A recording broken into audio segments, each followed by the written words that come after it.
What's going on YouTube? It's your boy Hercules, and I'm back. I know I've been away for a while, but I moved to a bigger place, got a great job at Dell, started my own computer business, and finally was able to get a big enough place where I can have a triple screen monitor set up, and I'm loving it.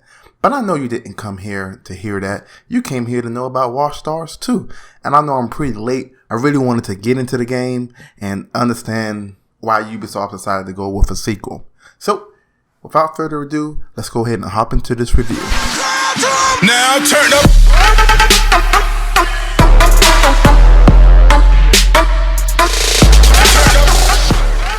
If you play Watch Dogs 1, or the very first Watch Dogs, I should say, you know that you're this hacker named Alan who is basically trying to get revenge on Bloom, who is this big major corporation who is trying to collect all your data and use it for themselves to make money.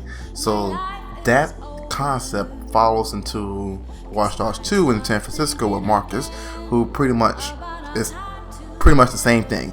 He doesn't have any connections, any family tied to him, besides his aunt, which is interesting in itself, but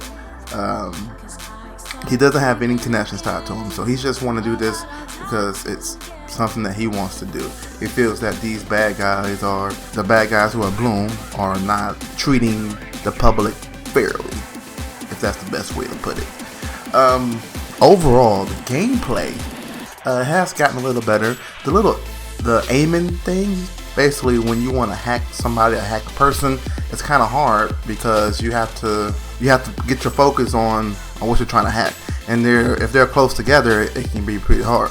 Now, if you're playing this on PC like I was, it's kind of easy with using the mouse, but unfortunately I'm an Xbox controller guy, so I use my 360 controller to play this whole game, which still isn't bad, but sometimes I use the mouse to get a more precise aim, and that way I'll be able to hack whatever I want to.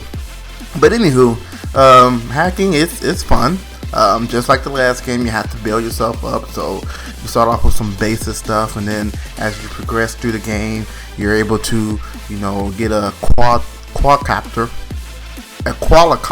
I'm gonna say, not a helicopter, a quadricopter, a drone. Let's just call it a drone. And then you get an RC racer, which is really, really helpful. In fact, you can do a lot of the missions with your RC racer or your drone. Now it does have range limitations, but when you're in range, it makes things a lot, and I mean a lot easier. Picture using it as a camera, but instead of having a fixed view, you can have a 360 view of what's around you, and no one can know because for some reason the AI doesn't like to look up. Speaking of AI, wow. There are some parts where the AI is good, and then there are parts where the AI is just dumb. Like, why on earth would you see my little RC racer and you kill it and then you go searching, but then you say he's not here and you just go back to your normal routine? If a RC racer was able to get into a secure facility, wouldn't you want to lock down that facility or something? All I have to do is just hide somewhere for 45 seconds and boom, you're done searching. And to me, that doesn't make sense at all. Speaking of not making sense, the story does not make sense at all. It makes sense, but it's not really no driving motivation. In the first Watch Dogs, the motivation was his daughter, his niece, or whatever. That was motivation, so I felt connected. But this, Marcus is just doing it to say, I did it, I had Bloom, and that's it.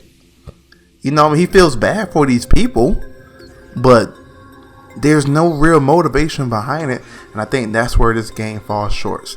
Now, don't get me wrong, the gameplay is still cool with the drone and the RC racer and forging evidence to have a gang or police arrest you. That's pretty cool as well. I love that. I love that so much because it's really helpful.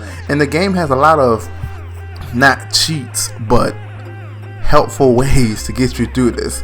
So if there's a lot of enemies, what you can do is you can choose one enemy, forge their picture into some game or whatever, and then once you have that, you could basically cause a war between one gang and a security firm. So let's say the 580s, you send them a picture of a security guy. A 580 would break into the facility, not only shoot the guy, but shoot the other guys around him. So now you done killed 3 or 4 people and you didn't have to do anything. So the game kind of makes it easier as you upgrade. Things should kind of get a little bit easier. You really don't need to do as much. The graphics, I was playing on PC, maxed off all my settings. It's not bad, but it could be better. It's way more cartoony though. I feel like it's kind of on the same level as the first Watch Dogs, where we was promised this great graphical presentation of Chicago, but we got this, and I feel like this is it's the same thing as that last go around. Now I haven't played the console version, so I can't really say that, but playing Watch Dogs 2, maxing out all the settings in 1080p, I felt like I was more cartoony to me. I mean, maybe other people feel that way, but I mean, if you look here, it looks cartoony. This is 1080p footage you're looking at. Everything is maxed out, so I mean, it's whatever. But yeah, that's pretty much it. Pretty much my review. I'm not gonna go too much detail into it. I made sure that the footage here is not anything that is revealing or spoilers or anything like that. Of course, I'm not going to do that to you guys. But final recommendation: should you go get this game? And I think it's yes. Yes, you should go get it. Even though it's not as good as it could have been, it's not a bad game. There's a lot of fun elements. Think of it like Saint Row and GTA 5, right? Saint Row is the fun, cartoony game, and GTA is more this story-driven game, right? Still kind of fun, but it's more story-driven, all right? And that's what Watch Dogs 2 falls into the middle of both of those games. It's fun and kind of story-driven, but it's not all there. I mean, you have your references. You have your Google references. Well, not Google, but you have your representation of Google, Facebook, and just all these tech companies that's trying to become big or who's already big. They're inside of these games, not as themselves, but as fictional companies. I give this game an 8 out of 10. Could have been better, but at the end of the day, it's still a fun game to play. And if you just give yourself a few hours to immerse into it, I think you will enjoy it. You may not want the story, but the gameplay and the features are definitely there. So that's my review. That's all I have for that. Alright. I got a lot of good content coming up for the future. I got a review of a Fossil watch, smartwatch that is. Got another game review coming out.